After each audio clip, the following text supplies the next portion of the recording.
Good morning बच्चों। कैसे हैं आप लोग? सभी अच्छे हैं। चलिए, आप सभी बच्चों को फिर से मुकेश सर ऑनलाइन क्लासेस, जो कि मेरा यूट्यूब चैनल है, इस चैनल में आप लोग सभी बच्चों का बहुत बहुत स्वागत है। क्योंकि बच्चों, आज हम लोग पढ़ रहे हैं वर्ग 7 का हमारी विरासत, जो कि इतिहास के रूप में जाना जाता है। और हम लोग अध्याय 3 दिल्ली के सुल्तान भाग 3 को आज हम लोग पढ़ेंगे। लेकिन भाग 3 को पढ़ने से पहले सभी बच्चों को थोड़ा सा भाग 2 के बारे में, जो कि हम लोग ममलुक वंश के बारे में पढ़े थे, इसके बारे में थोड़ा सा हम लोग सारांश में जानेंगे। तो ममलुक वंश के जो संस्थापक थे वो थे कुतुबुद्दीन ऐबक। और ममलुक का जो अर्थ हो जाता है कि वे शासक जो गुलामी के बंधन से मुक्त माता पिता के संताने, यानी जो गजनी के जो शासक थे, गजनी और हेरात के मध्य एक गौरी जो शासक थे, गौर के शासक गौरी यानी मोहिउद्दीन गौरी जो है वह भारत पर 1191 ईस्वी में जो है पृथ्वीराज चौहान को तराइन के युद्ध में, 2 युद्धों में हराने के बाद गौरी जो था वह अपने जीते हुए क्षेत्रों को अपने गुलाम सेनापतियों को सौंपकर और वो गजनी लौट गया। और उसमें जो है कुतुबुद्दीन ऐबक जो है प्रथम सल्तनत, दिल्ली का सल्तनत था। और उन्होंने जो है बहुत सारे कार्य किए। और 1210 ईस्वी में पोलो खेलते हुए चौगान जो खेल है, घोड़े से गिरकर उनकी मृत्यु हो गई। उसके बाद इल्तुतमिश आए और इल्तुतमिश के बाद जो है रजिया सुल्तान, तब फिर जो है बलबन जो है आए। अब हम लोग आज जो है पढ़ेंगे भाग 3 में खिलजी वंश। ठीक है, तो खिलजी वंश जो है वो 1290 से 1320 तक, यानी लगभग जो है 30 वर्षों तक जो है खिलजी वंश के शासक भारत, ये दिल्ली के सल्तनत में रहा। ठीक है, लगभग 30 वर्षों तक। ठीक है, वर्षों तक। तो यहाँ पर मुख्यतः 2 शासकों का जो है हम लोग चर्चा करते हैं। एक हो गया जलालुद्दीन फिरोज खलजी और दूसरे थे अलाउद्दीन खलजी, जिसमें से अलाउद्दीन खलजी जो थे वह मुख्य रूप से जो है खलजी वंश के असली शासक माने जाते हैं। लेकिन थोड़ा सा वो देखेंगे कि खलजी वंश का संस्थापक जो थे वो फिरोज खलजी थे। ठीक है ना, जो जिन्होंने सत्ता पर अधिकार कर जलालुद्दीन का पद धारण कर लिया, और इसीलिए इनका नाम पड़ गया जलालुद्दीन फिरोज खलजी। ठीक है, जो कि जलालुद्दीन फिरोज खलजी जो थे वो 1290 से 1296 तक जो है दिल्ली का शासक बने। लगभग जो है 6 वर्षों तक शासन किए। लेकिन यहाँ पर जो है मुख्य रूप से हम लोग जलालुद्दीन फिरोज खलजी का जिक्र ना करते हुए अलाउद्दीन खलजी का ही हम लोग जिक्र करेंगे, क्योंकि वह खलजी वंश के महत्वपूर्ण शासकों के रूप में जाने जाते हैं।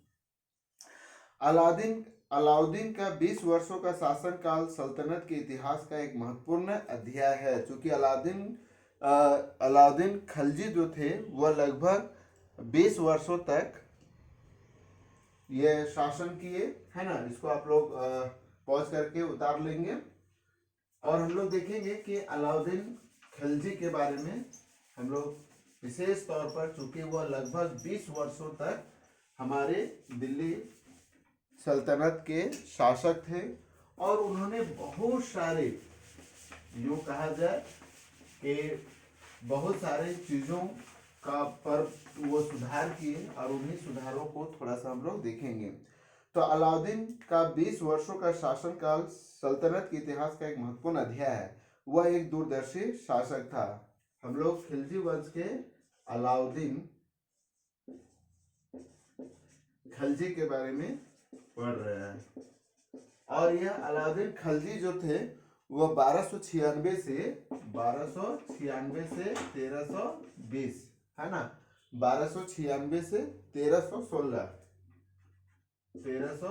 तक ही जो है शासक बने, लगभग 30 वर्षों तक, 20 वर्षों तक।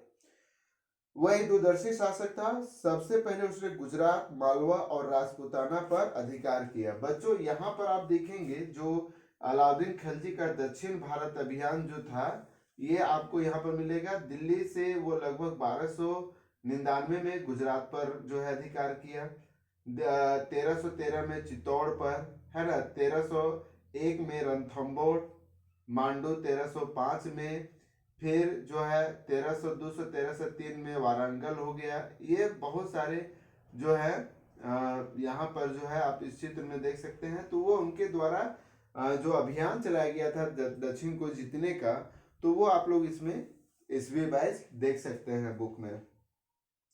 तो इसके बाद दक्षिण विजय की योजना देखिए, यहाँ पर सबसे पहले उसने गुजरात, मालवा और राजपूताना पर अधिकार किया। इसके बाद दक्षिण विजय की योजना बनाई। उसमें उसे अपार धन संपत्ति हाथ लगी, जिससे सल्तनत का केंद्रीय कोष समृद्ध हुआ। क्योंकि दक्षिण भारत पर जब वो गुजरात हो गया, मालवा हो गया, राजपूताना मतलब राजस्थान, ठीक है, राजपूताना मतलब राजस्थान, ठीक है, तो इस पर जब वो अधिकार कर लिए तो फिर जो है वह दक्षिण विजय की योजना बनाई। और उस दक्षिण विजय में उनको बहुत सारे धन संपत्ति जो है हाथ लगा, और वह केंद्रीय कोष मतलब अलाउद्दीन खिलजी का जो संपत्ति था, केंद्रीय कोष था, वो बहुत समृद्ध हुआ। अलाउद्दीन ने कर प्रणाली में व्यापक सुधार किया, यानी टैक्स में जो है ज्यादातर वो सुधार किया। सर्वप्रथम उसने दोआब यानी गंगा, दोआब ये याद रखिएगा कि दोआब मतलब हो गया गंगा और यमुना नदी के बीच का क्षेत्र, है ना, इसको दोआब कहा गया। क्योंकि ये बहुत ही नदी के किनारे, गंगा और यमुना नदी के किनारे होने वाले बहुत ही उपजाऊ क्षेत्र था। तो वहां पर लगान की दर में वृद्धि के आदेश दिए। सेना में सुधार के लिए भी अनेक कार्य किए उन्होंने, टैक्स भी बढ़ाया और सेना में सुधार भी किया। अलाउद्दीन पहला शासक था जिसने सैनिकों को हुलिया लिखने और घोड़े दागने की प्रथा चलाई। यानी याद रखिएगा, इन्होंने ही सैनिकों को हुलिया लिखने और घोड़े दागने की प्रथा चलाई थी, शुरू की थी, है ना। शेरशाह और अकबर ने भी इस प्रथा को जारी रखा। यानी शेरशाह और अकबर जो थे उन्होंने इस प्रथा को भी जारी रखा। कुतुब मीनार के पास उसने अलाई दरवाजा का निर्माण कराया, ठीक है, अलाई दरवाजा का निर्माण कहाँ पर? कुतुब मीनार के पास, है ना। अलाई दरवाजा का निर्माण किसने कराया था? अलाउद्दीन खिलजी ने, ठीक है। तो इस तरह से हम लोग देखते हैं कि जो अलाउद्दीन खिलजी था वो महत्वपूर्ण शासक के रूप में जाना जाता है। थोड़ा सा हम लोग यहाँ पर देखेंगे कि अलाउद्दीन खिलजी का जो है बाजार का नियंत्रण, ठीक है, इसको आप लोग उतार लेंगे।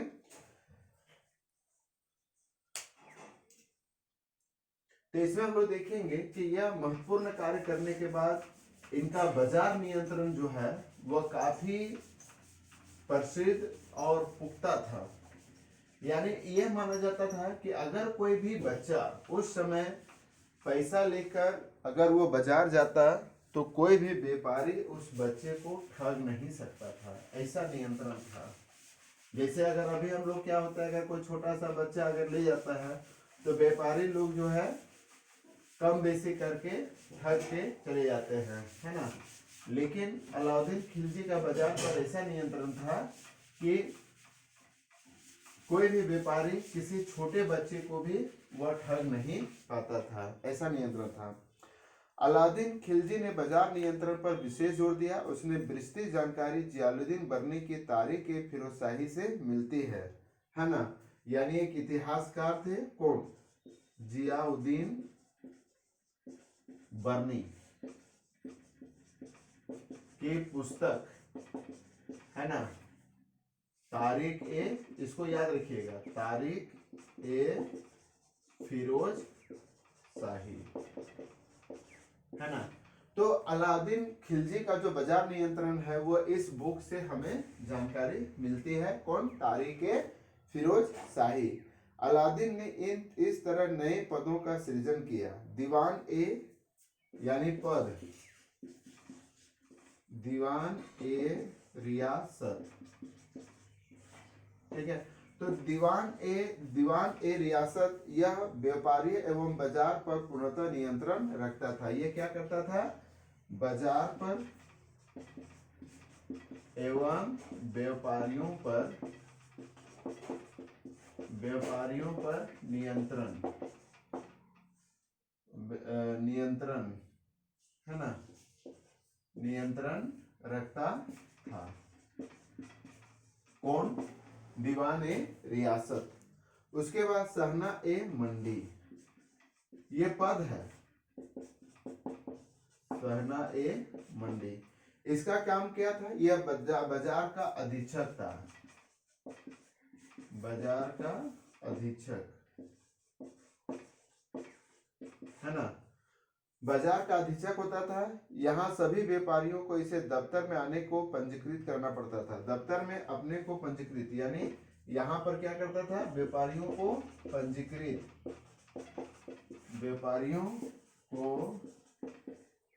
पंजीकृत, रजिस्ट्रेशन, है ना, पंजीकृत कराना पड़ता था। यानी जब तक आपका रजिस्ट्रेशन नहीं होगा आप व्यापारी नहीं कर सकते हैं, व्यापार नहीं कर सकते हैं, ठीक है। उसके बाद है बरीद, ये पद है ना। प्रत्येक बाजार का निरीक्षण करना, यानी बाजार का निरीक्षण मतलब औचित्य निरीक्षण, मतलब वहां जाके देख रेख करना है कि क्या सही हो रहा है, नहीं हो रहा है।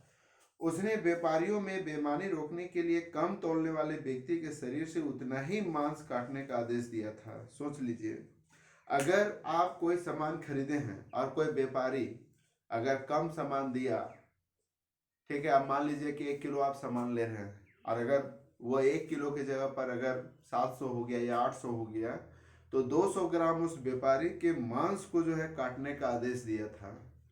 इन प्रयासों के तहत बाजार में वस्तुओं की कीमतों पर अंकुश लगा। अमीर खुसरो के अनुसार अलाउद्दीन के बाजार नियंत्रण का उद्देश्य आम लोगों की राहत पहुंचाना था। यानी अमीर खुसरो जो कि एक बहुत ही प्रसिद्ध कवि थे, उनका मानना था कि वह इस तरह के कार्य इसलिए करते थे कि वह बाजार पर पूरी तरह से नियंत्रण स्थापित कर सके और लोगों को राहत पहुंचा सके, है ना। इसका मुख्य काम ये बरीद का था कि बाजार का वो निरीक्षण करना, और अगर किसी वजह से अगर कोई व्यापारी या कोई व्यक्ति जो है अगर उसको कम तोल के दे दिया, कोई व्यापारी कम तोला, तो उसको आदेश दिया गया था कि जितना वो कम तोला है उतना ही उसके मांस के टुकड़े काटे जाए। और इस डर से कोई भी व्यापारी जो है वह कम तौल के नहीं देता था। इसलिए कहा जाता है कि अगर उस समय अगर कोई छोटा बच्चा भी अगर वो जाता था तो व्यापारी डरते थे कि हम उस बच्चे को या उस व्यक्ति को कम ना दें। तो इस प्रकार से हम लोग देखते हैं कि खलजी वंश के जो है संस्थापक जलालुद्दीन फिरोज खलजी जो थे, उनके बारे में थोड़ा सा कम यहाँ पर दिया हुआ है, लेकिन अलाउद्दीन खिलजी जो थे, खिलजी, उन्होंने 20 वर्षों तक जो है शासन किया और उस दौरान जो है हमारे इतिहास में उनका महत्वपूर्ण छाप छूटता है। तो थोड़ा सा हम लोग इसको आप लोग सभी उतार लेंगे और इन पदों को याद रखेंगे।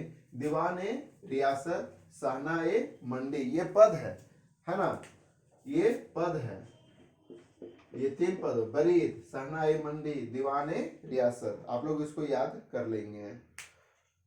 और साथ ही साथ देखेंगे कि दिल्ली से जो है ये जो चित्र आप लोग देख रहे हैं कि दिल्ली से गुजरात जो है 1299 में उन्होंने अपना अधिकार किया, चित्तौड़ में 1303 में, है ना। उसके बाद रणथंबोर जो है 1301 में, मांडू 1305 में, है ना।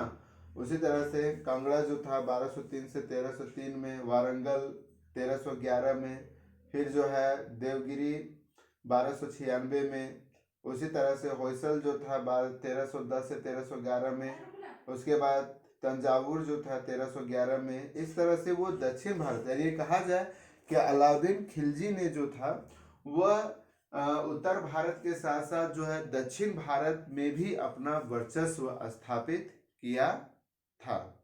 तो इस प्रकार से हम लोग आज जो है भाग 3 जो है खिलजी वंश का जो वीडियो है उसको आज हम लोग समाप्त करते हैं, और फिर हम लोग नेक्स्ट वीडियो में नए चीज़ों को जो कि तुगलक वंश है उसके बारे में हम लोग पढ़ेंगे। आप लोग सभी बच्चे घर में अच्छी तरीके से अध्ययन और अध्यापन का काम करेंगे। दूसरे बच्चे को भी जिनके पास मोबाइल नहीं है उन्हें भी थोड़ी सी जानकारी देंगे, और जो भी महत्वपूर्ण चीज़ें हैं उसे आप लोग कॉपी में नोट्स करेंगे। और अगर किसी तरह से दिक्कत होती है तो हमारे यूट्यूब चैनल का जो कमेंट्स बॉक्स है उसमें आप लोग मुझे कमेंट्स ज़रूर करें, ताकि अगर किसी तरह से कोई प्रॉब्लम है तो यहाँ से हम आप लोग को उस प्रॉब्लम को बताएंगे। सभी बच्चे खुशहाल रहें, बड़ों की आज्ञा माने, आसपास साफ सफाई रखें। चलिए फिर मिलते हैं, तब तक के लिए सभी को बहुत बहुत धन्यवाद।